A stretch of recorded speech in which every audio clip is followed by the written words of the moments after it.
के देवास में आएंगी लड़की वहाँ आपका सम्मेलन होगा।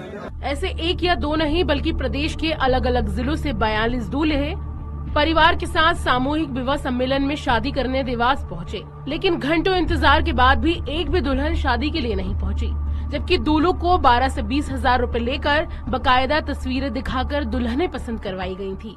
ये बोला गया है कि 24 तारीख के दिन यहाँ पे आना है और आपको मैडम, कौन सी मैडम उनका नाम बताया, वो यहाँ पे आएगी, सम्मेलन होगा, आपको दहेज भी मिलेगा। ये सुबह 8 बजे पहुंचे परिवारों को मुकेश बैरागी और उसकी पत्नी सुनीता मिले, लेकिन जब रात 10 बजे तक भी दुल्हनें फार्म हाउस पर एक न्यू ईयर की पार्टी चल रही थी, जहां 17 साल की नाबालिग लड़की को जबरन शराब पिलाई गई, फिर उसके साथ रेप किया गया। आरोप लगा केंद्रीय राज्य मंत्री और बीजेपी नेता बंडी संजय कुमार के 24 साल के बेटे बंडी भगीरथ पर। इस हाई प्रोफाइल मामले में 4 महीने बाद पॉक्सो की धारा में केस दर्ज हुआ। 16 मई को गिरफ्तारी हुई। इस केस में संघ के कुछ पदाधिकारियों के नाम भी सामने आए, जिसका तेलंगाना आरएसएस ने सख्ती से खंडन किया। रेप मोइनाबाद के फार्म हाउस में हुआ। पीड़िता की मां के बयान के मुताबिक दोनों जून 2025 से एक दूसरे को जानते थे। भागीरथ ने शादी का झांसा देकर मेरी बेटी के साथ अपार्टमेंट और फार्म हाउस में कई बार रेप किया। इसके बाद उसने मेरी बेटी से रिश्ता तोड़ लिया। मामले में भागीरथ के वकील करुणा सागर कहते हैं, पीड़ित की मां के आरोप मनगढ़ंत है। वो राजनीतिक फायदे के लिए कहानी गढ़ रही है। इस मामले के उजागर होने के बाद बीजेपी और आरएसएस में दूरियां क्यों बढ़ती चली गयी, आइए जानते हैं। असल में केंद्रीय मंत्री बंडी संजय कुमार संघ। विदिशा में एक युवक का शव 5 दिनों तक घर पर पड़ा रहा और उसकी बुजुर्ग मां उसी घर में रहती रही। इसका खुलासा तब हुआ जब घर से तेज दुर्गंध आने लगी और दरवाजे के नीचे से खून बहता दिखा। पड़ोसियों ने पूछताछ की तो महिला ने कहा कि उसका बेटा चीनू मर गया है, वो कई दिनों से बीमार चल रहा। तस्वीरें जम्मू कश्मीर के गुलमर्ग गोंडोला रोपवे की हैं। तकनीकी खराबी के चलते रोपवे के कई केबिन बीच रास्ते में रुक गए। इसमें 300 से ज्यादा पर्यटक सवार थे। इनमें महिलाएं और बुजुर्ग भी शामिल हैं। सूचना मिलते ही श्रीनगर से स्पेशल रेस्क्यू टीमें मौके पर पहुंची। उस समय हवा में 65 केबिन फंसे हुए थे।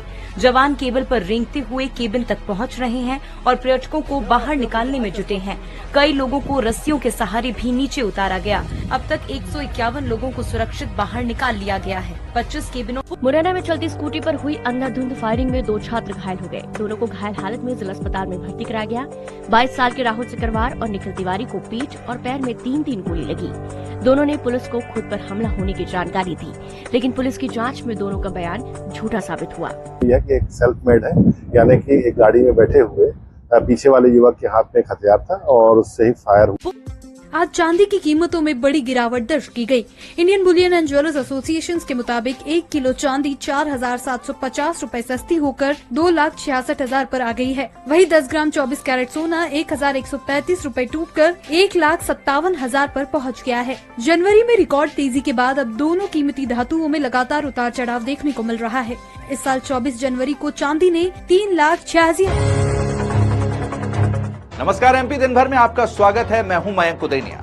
आपको बताते हैं दिन भर की वो 10 बड़ी खबरें जो आज सुर्खियों में रही। मध्य प्रदेश में आज से नौतपा की शुरुआत हो गई है। मौसम विभाग ने प्रदेश के 44 जिलों में लू का अलर्ट जारी किया है। नौतपा के बीच भोपाल और दमोह में हल्की बूंदाबांदी हुई। मध्य प्रदेश में एक महीने में चौथी बार पेट्रोल और डीजल के दाम बढ़े हैं। आज पेट्रोल 2 रुपए 61 पैसे और डीजल 2 रुपए 71 पैसे प्रति लीटर महंगा हुआ है, जिससे भोपाल में पेट्रोल 114.65 रुपए और डीजल 99.74 रुपए प्रति लीटर हो गया है।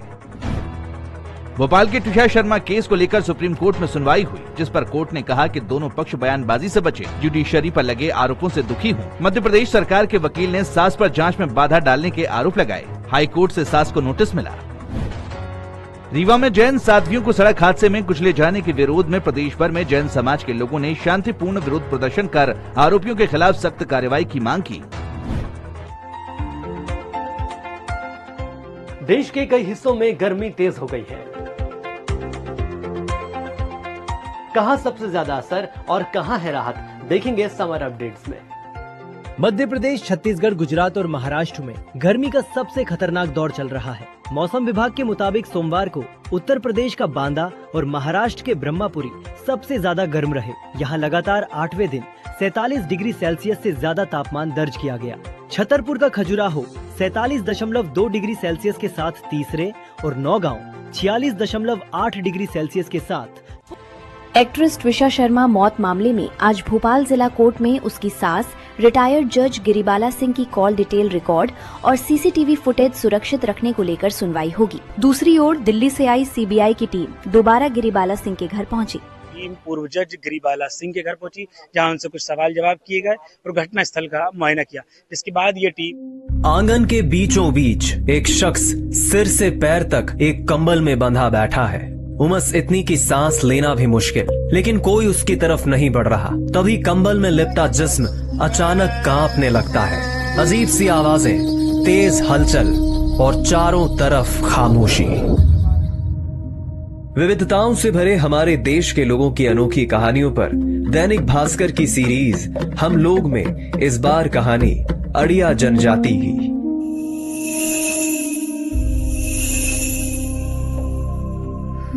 केरलम के वायनाड के जंगलों में रहती है अड़िया जनजाति, जिनकी आबादी करीब 12,000 के आसपास है। चेकाड़ी गांव में इस वक्त पहले रस्म चल रही है। यहाँ मौजूद लोग दावा करते हैं कि अब इस शरीर में पुरखों की आत्माएं आने वाली है। 10 दिन पहले इस घर में चिक्की नाम की महिला ने खुदकुशी कर ली थी और अभी उसकी आत्मा यही है।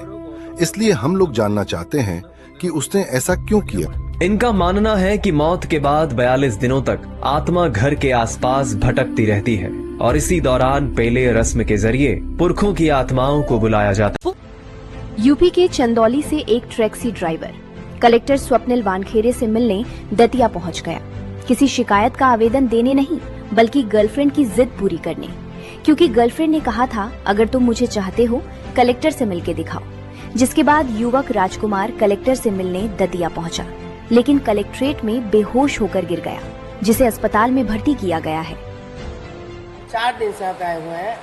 शुक्रवार को आ गए थे तो होटल में रुके थे, तो फिर शनिवार को ऑफिस गए तो वहाँ पे छुट्टी था, हमें पता नहीं था। फिर संडे को भी छुट्टी था, तो आज गए सोमवार को पानी पिए, उसमें अचानक से हमारे सिर दर्द में गिर गया, नीचे गिर गया। और हमें इतना कुछ गिरने से कोई फर्क नहीं पड़ा, उनके लिए जान भी दे देंगे यहाँ कलेक्टर साहब के लिए। फिर क्या था, कलेक्टर डोनाल्ड ट्रंप को भारत से पुराना प्रेम फिर याद आया है। उनका कहना है प्रधानमंत्री मोदी महान है, पर ट्रंप की ये बातें शक पैदा करती हैं। सवाल उठता है कि इतनी मोहब्बत बरसाने के पीछे मकसद क्या है, डैमेज कंट्रोल या कोई खास जरूरत? इसे ही समझेंगे आज के एक्सप्लेनर में। नमस्ते, मैं हूं आदित्य। 20 जनवरी 2025 को जब ट्रंप ने दूसरी बार अमेरिका के राष्ट्रपति पद की शपथ ली, तो अगले ही महीने पीएम मोदी अमेरिका पहुंचे। कयास लगाए जाने लगे कि अब भारत अमेरिका और मजबूती से आगे बढ़ेंगे। लेकिन फिर हालात बदल गए, जज्बात बदल गए, क्योंकि ट्रंप ने भारत पर 25% रेसिप्रोकल टैरिफ लगाया। फिर रूसी तेल खरीदने के चलते इसे बढ़ाकर 50% कर दिया। ये दुनिया में सबसे ज्यादा था। फिर ऑपरेशन सिंदूर के वक्त ट्रंप ने भारत पाकिस्तान के बीच सीज फायर का क्रेडिट लिया। उधर पाकिस्तान ट्रंप के लिए नोबेल प्राइज की सिफारिश करने लगा, जबकि भारत ने ट्रंप के दखल से साफ इनकार किया। इस बीच एक और वाकया हुआ। ट्रंप ने पाकिस्तान के प्रधानमंत्री शहबाज शरीफ को व्हाइट हाउस बुलाया, उन्हें पक्का दोस्त कहा, आसिम मुनीर की खूब तारीफ की, बोले ये पसंदीदा फील्ड मार्शल हैं। पर पिछले कुछ वक्त से ट्रंप भारत से रिश्ते सुधारने में जुट गए हैं। इसके 3 संकेत मिलते हैं।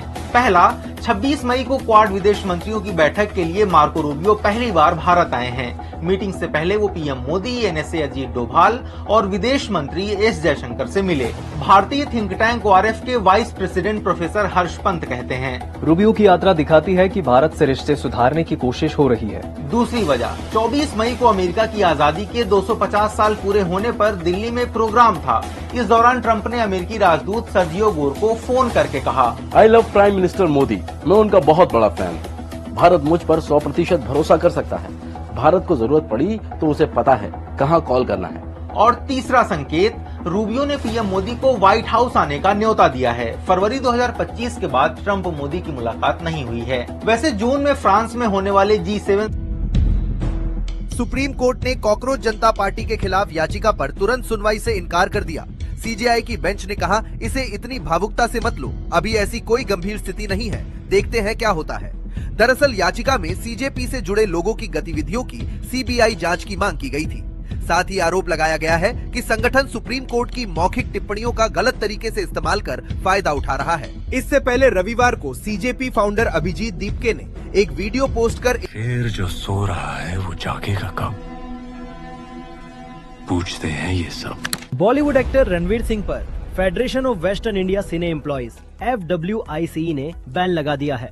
ये फैसला सोमवार शाम को फिल्म डॉन 3 को लेकर फिल्म मेकर और एक्टर फरहान अख्तर के साथ हुए विवाद के बाद लिया गया।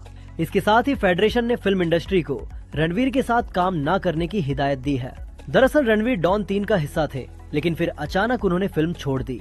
3 साल पहले अनाउंस हुई इस फिल्म में प्रोड्यूसर के 45 करोड़ रुपए खर्च हो चुके थे।